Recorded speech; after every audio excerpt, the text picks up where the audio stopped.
حجامہ یہ عربی زبان کا لفظ ہے، اس کا معنی ہے پچھنے لگانا۔ حجامہ کروانا یہ ہمارے پیارے پیارے آقا صلی اللہ تعالیٰ علیہ وآلہ وسلم سے ثابت ہے۔ احادیث طیبہ میں حجامہ کی باقاعدہ ترغیب بھی دی گئی ہے اور اسے شفا یابی کا سبب بھی قرار دیا گیا ہے۔ ہمارے پیارے آقا صلی اللہ تعالیٰ علیہ وآلہ وسلم نے ارشاد فرمایا فی الحجم شفاء، یعنی حجامہ میں شفا ہے، یعنی پچھنے لگوانے، رگ سے خون نکلوانے میں شفا ہے۔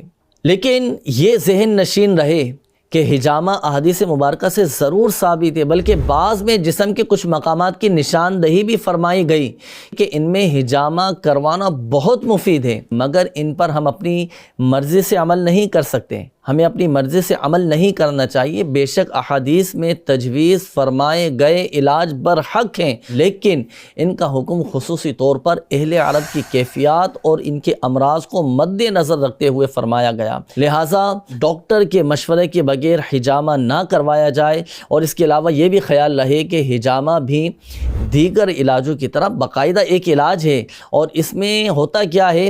اس میں ہوتا یہ ہے کہ جسم سے غیر مقصودی خون نکالا جاتا ہے، اور اس بات کو اس فن کے لوگ ہی پہچانتے ہیں، لہذا حجامہ کے لیے بھی دیگر علاجوں کی طرح حجامہ کرنے والے کا حقیقی ماہر ہونا ضروری ہے تاکہ حقیقی فوائد اس کے حاصل ہو سکیں۔ مگر ناظرین یہ بات یاد رکھیے گا کہ دیکھیں شفا دینے والی ذات یہ اللہ تبارک و تعالیٰ کی ہے، اللہ پاک چاہے گا تو ہی شفا حاصل ہو۔